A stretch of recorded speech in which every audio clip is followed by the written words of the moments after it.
நம்ம எக்யூப்மெண்ட்ஸில் வந்து ஒர்க் பண்ணிட்டு இருக்கும்போது இந்த மாதிரி போல்ஸ் வந்து நிறைய எக்யூப்மெண்ட்டில் பார்த்துருப்போம். பம்பு, கம்ப்ரஸர் எல்லாத்துலேயுமே இந்த மாதிரி போல்ஸ் இந்த கேசிங் சைடில் வந்து கொடுத்துருப்பாங்க. நிறைய பேருக்கு இந்த போல்ஸ் பற்றி தெரிஞ்சிருக்கும், சில பேருக்கு இந்த போல்ட்டு பற்றி தெரியாது. ஸோ இந்த போல்ட்டோட நேம் வந்து ஜாக் போல்டு. இது எதுக்காக யூஸ் ஆகுது அப்படின்னா, இந்த இப்போது நான் காமிச்சிருக்க பம்பை வந்து கழட்டும் போது கேசிங் போல்டெல்லாம் ரிமூவ் பண்ணிவிட்டு இந்த பம்பை கழட்டும் போது சில நேரங்களில் வந்து அது வராது. ஓகேங்களா? ஸோ இந்த ஃப்ளாஞ்ச் வந்து ஸ்ப்ரெட் ஆகாது. ஸோ அந்த டைம் இந்த ஜாக் போல்டு வந்து டைட் பண்ணணும். இதில் வந்து 2 ஜாக் போல்டு கொடுத்துருக்காங்க, சில இதில் வந்து 1 கொடுத்துருப்பாங்க. இப்போ 2 கொடுத்துருக்காங்க அப்படின்னா 2ம் வந்து நம்ம டைட் பண்ணும்போது இந்த 2 ஃப்ளாஞ்சும் வந்து ஸ்ப்ரெட் ஆகும். ஓகேங்களா?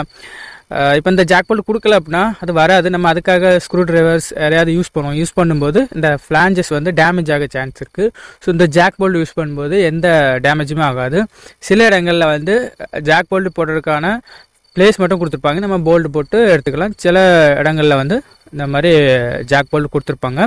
இது வந்து நிறையா எக்யூப்மெண்ட்ஸில் வந்து இந்த மாதிரி கொடுத்துருப்பாங்க. ஓகேங்களா? நம்ம ஆயில் அண்ட் கேஸ் வீடியோஸ்க்கு நம்ம சேனலை வந்து சப்ஸ்கிரைப் பண்ணுங்கள், ஃபாலோ பண்ணுங்கள். தேங்க்ஸ் ஃபார் வாட்சிங்.